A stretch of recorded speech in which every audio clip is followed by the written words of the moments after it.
Hey there, I'm officially out of the office at the moment. Woohoo! It's been a massive year and I do need to take a few weeks off to reset, basically so that we can hit the ground running in January as we open doors to the Triathlon Nutrition Academy again. If that is something that you're interested in, make sure you get your name on the waitlist now, dietitianapproved.com/academy, so you can get access to our early bird offer. But I'm not leaving you high and dry on the podcast, and I know that at this time of year, personally, I tend to listen to more podcasts and have more spare time to do things like that. So I'm leaving you with a few crowd favorites over the next few weeks that you definitely need to listen to if you haven't already. And hey, if you have heard them before, they're definitely worth a second listen. You know how you absorb things differently the second time or pick up something new that you missed the first pass? Happens to me all the time. So today's episode I've put together is 3 nutrition rules every triathlete should abide by. Maybe you've been a little bit overwhelmed with all the things. There are so many things that you can do to level up your performance. And it can be really easy to get distracted by the latest things. But if you just focus on these 3 big rocks, I know that you'll level up your performance in no time. Welcome to the Triathlon Nutrition Academy podcast, the show designed to serve you up evidence-based sports nutrition advice from the experts. Hi, I'm your host, Taryn, accredited practicing dietitian, advanced sports dietitian, and founder of Dietitian Approved. Listen as I break down the latest evidence to give you practical, easy to digest strategies to train hard, recover faster, and perform at your best. You have so much potential, and I want to help you unlock that with the power of nutrition. Let's get into it.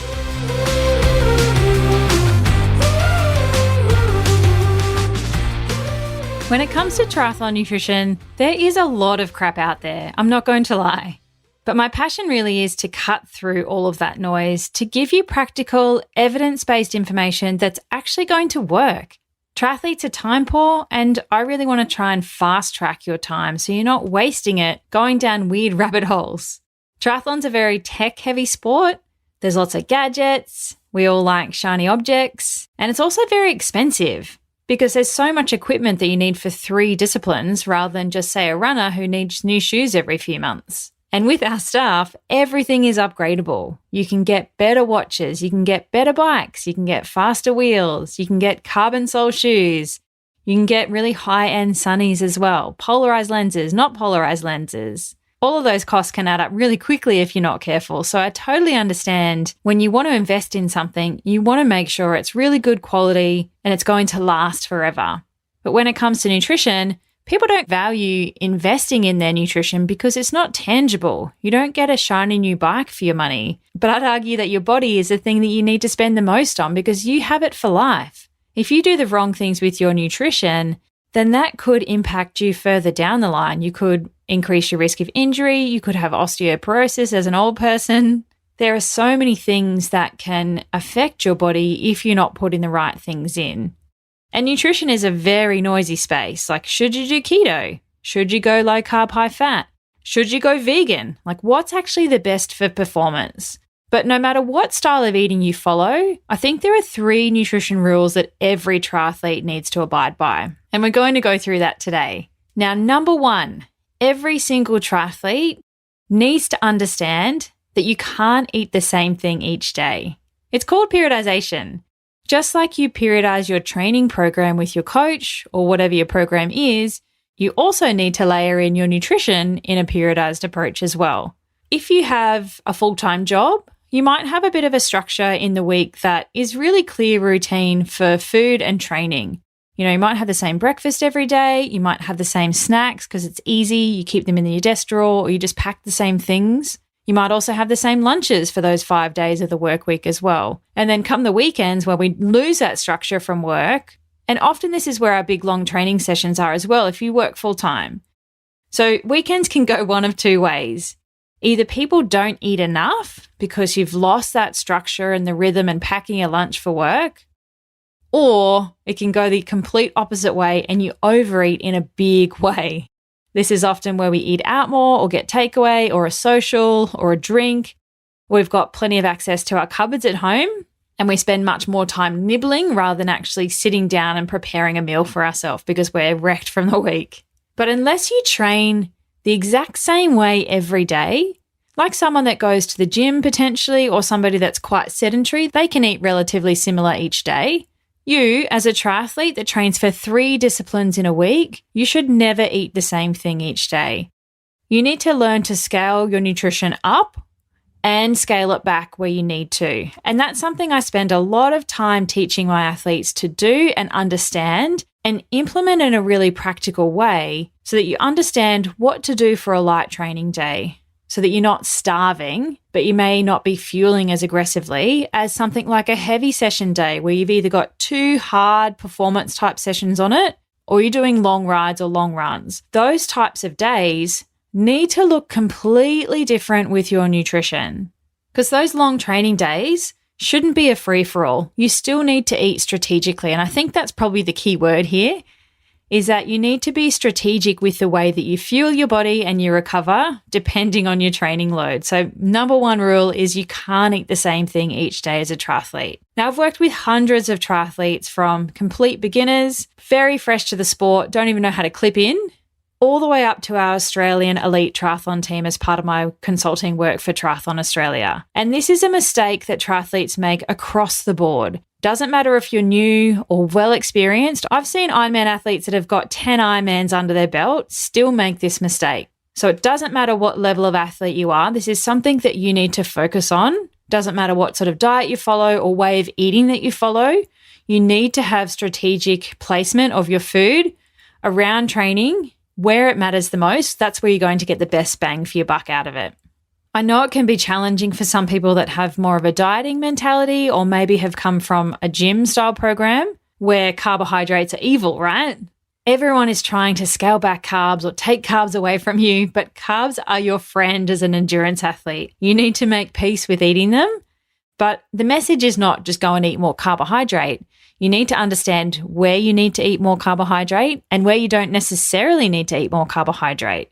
So if you struggle with that, if you are very rhythm and routine and you're eating the same things day in, day out, that's one of the first things I do to shake up with an athlete, whether it's one-on-one or within the Triathlon Nutrition Academy program. That is one of the things we spend a lot of time on up front, because I need you to understand how to include carbohydrates strategically, where you need them, where they come from in your diet, and then how much you need for you as well, because it's very individual. We're all super unicorns. Nutrition is not a one-size-fits-all approach, and I like to teach you to understand what you need for you because it's completely different to your training buddy. And that's, I guess, another mistake, side note, that people get caught up in. They go and follow blindly either elite athletes, what they're doing, or some other people in their squad, what they're doing, or their coach is trying to direct their nutrition. Let's not go down that rabbit hole. But you need to understand specifically what you need for you. And then you're going to get the best bang for your buck out of your training, because you spend so much time training and you want to do as best as you can, right? That's why you've got a coach, you've invested in a bike.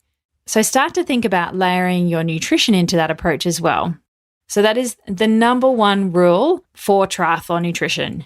You need to periodize your intake to your training load.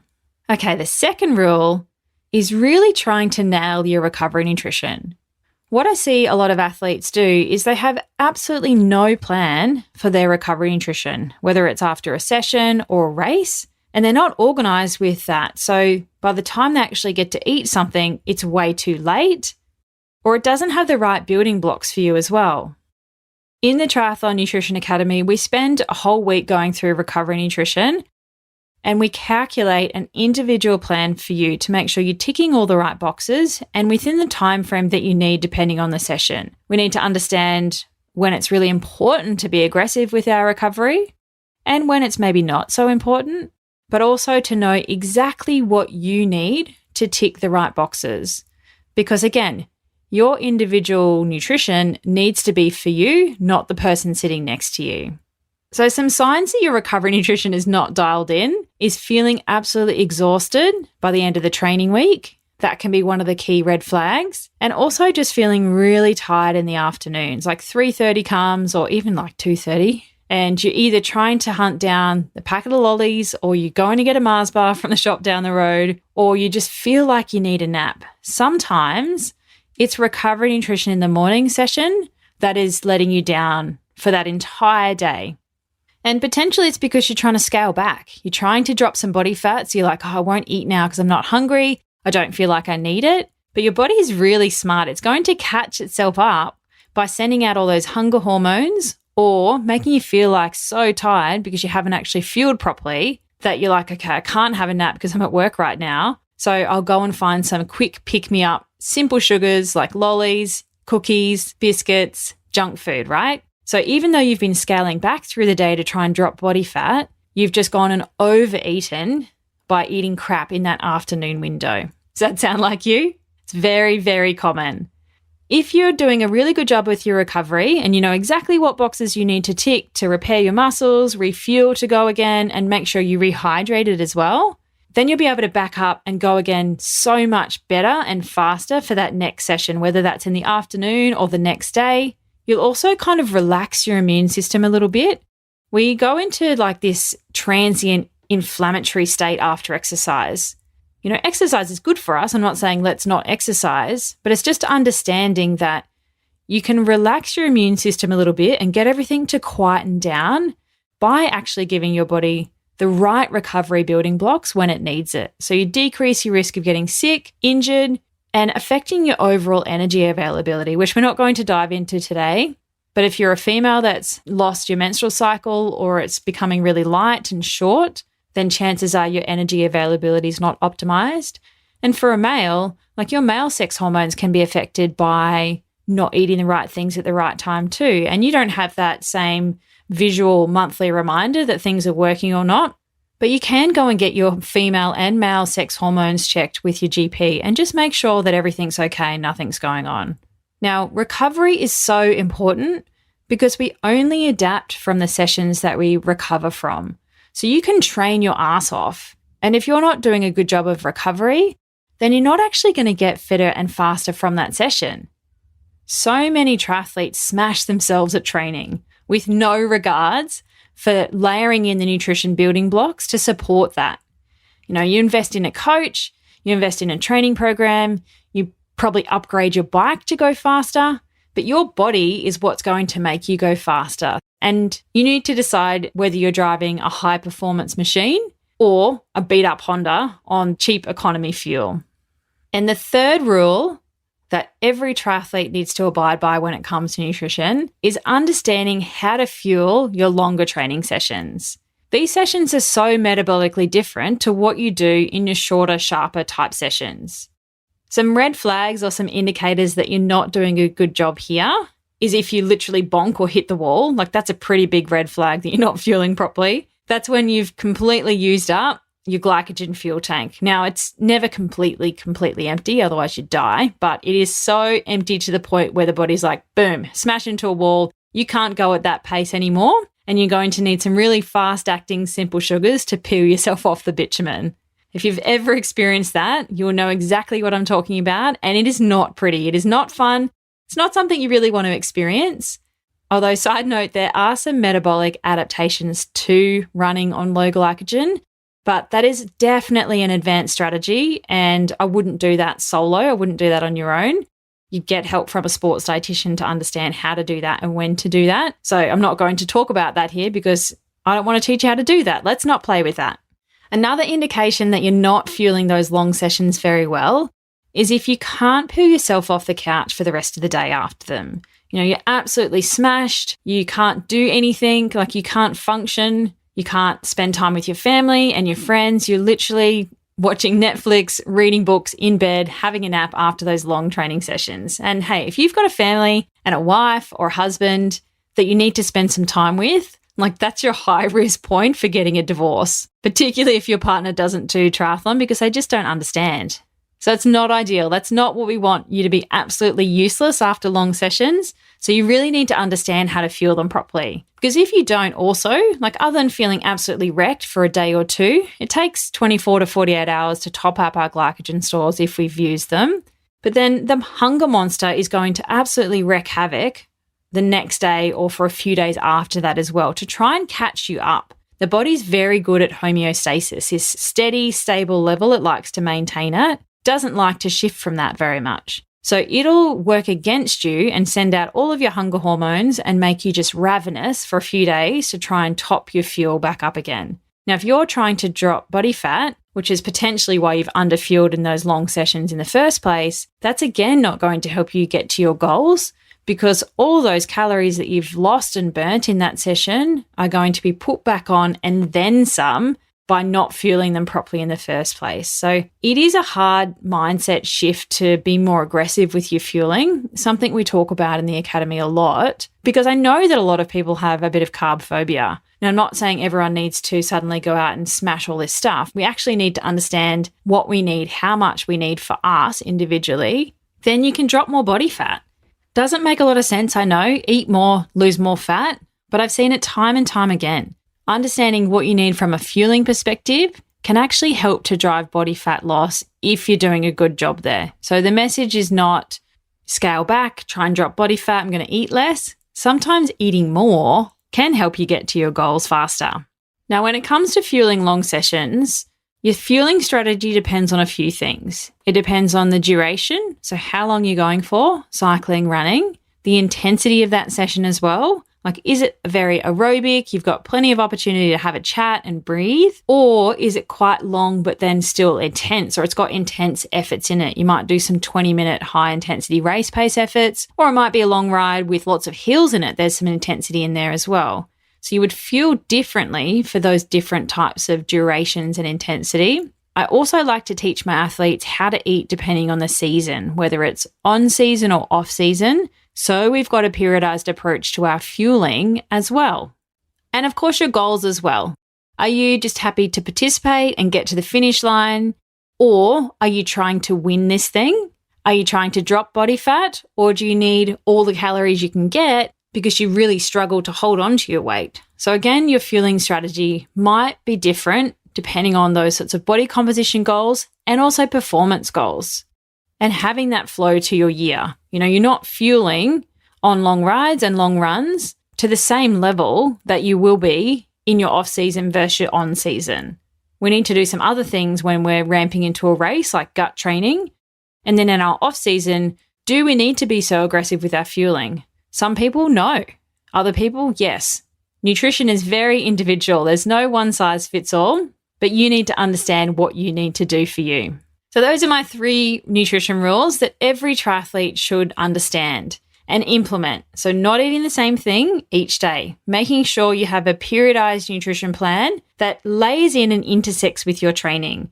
I talk about this sweet spot, like the supercharged zone. It's like a Venn diagram, right? You're listening in. So think about nutrition being a big circle and training being a big circle. And they intersect, that little sweet spot in the middle where they overlap and intersect, that's a supercharged zone. You need to get amongst that. When you understand how to layer in your nutrition to your training program, that's when you're really going to get ahead as a triathlete. And that's one of the key things that you'll learn if you invest in a sports dietitian, is how to do that properly. And then the second one is recovery nutrition, making sure you're ticking the right boxes for you. You know exactly what you need to replace your fuel, make sure your muscles are happy and all of your hormones and enzymes, and getting the whole body to go, we got this, nutrition's coming, let's adapt and recover from that session so we can become better athletes. So that's number 2. And number 3 is you really need to understand how to fuel those longer sessions. If you're doing the same thing during the week with your shorter sessions to your longer sessions on the weekend, that's not going to work. And if you're doing the same thing all year round as well, off season, on season, that's also not going to work. Like, yeah, sure, you're probably like faking it till you make it. Could you be doing a better job here to actually get the most out of those training sessions? They're time intensive. They take you away from family, from friends, from doing things. So you really want to maximize that time spent out doing long rides and long runs so that you can become a better triathlete from doing them. So many triathletes go and do the hours. You know, you make Training Peaks go green to tick off all of those sessions, but you really need to layer your nutrition into that. And you can even chuck it into Training Peaks and tick it off each day. Like, yes, I've done my recovery. Yes, I've got my periodized meals for today and the next day, and making that go green every day that's when you're really going to be firing on all cylinders. There are way more nutrition rules for triathletes than these 3, but these are 3 that I think everyone should start with if you're not doing them already. These are 3 best bang for your buck strategies that I will implement with everyone that I work with, because you will notice the difference straight away. And if you're sitting there listening thinking, crap, I don't do any of them, then just pick one and really try and focus on that, dial it in, get a plan before you start tackling the others, rather than being overwhelmed and trying to do all the things all at once. And if you need help with your nutrition and are looking to make 2024 your best year yet, doors to the Triathlon Nutrition Academy are opening for the first time in 2024 on January 15th. So get your name on the waitlist at dietitianapproved.com/academy to be the first to get access and to see our early bird offer. I'm doing something that I've never done before, but you need to be on that list to hear about it. And phase 1, we're spending a lot of time on the fundamentals of our nutrition. So really making sure you have a plan for what you're eating day to day. We go through building out your meal plan, teaching you how to periodize that. We talk about ride fuel and run fuel so that you are fueling those long sessions. We build a specific plan for your pre-training nutrition and recovery nutrition so that you know exactly what you need for particular types of sessions, and also specifically for you. And there's a few key nutrients that we talk about as well that every triathlete needs to make sure you're getting the right amount every single day, because it's a huge part in your performance in training, but also in life. There's no point smashing yourself in training now and then having osteoporosis as a 60-year-old. Let's not do that. I also don't want you to struggle with low iron and feeling tired and lethargic and fatigued all the time, because that's not conducive to training for 3 disciplines either. So if you're ready to finally understand exactly what you need to be eating for you, head to dietitianapproved.com/academy. Thanks for joining me for this episode of the Triathlon Nutrition Academy podcast. I would love to hear from you. If you have any questions or want to share with me what you've learnt, email me at podcast@dietitianapproved.com. You can also spread the word by leaving me a review and taking a screenshot of you listening to the show. Don't forget to tag me on social media at dietitian.approved so I can give you a shout out too. If you want to learn more about what we do, head to dietitianapproved.com. And if you want to learn more about the Triathlon Nutrition Academy program, head to dietitianapproved.com/academy. Thanks for joining me, and I look forward to helping you smash it in the 4th leg. Nutrition!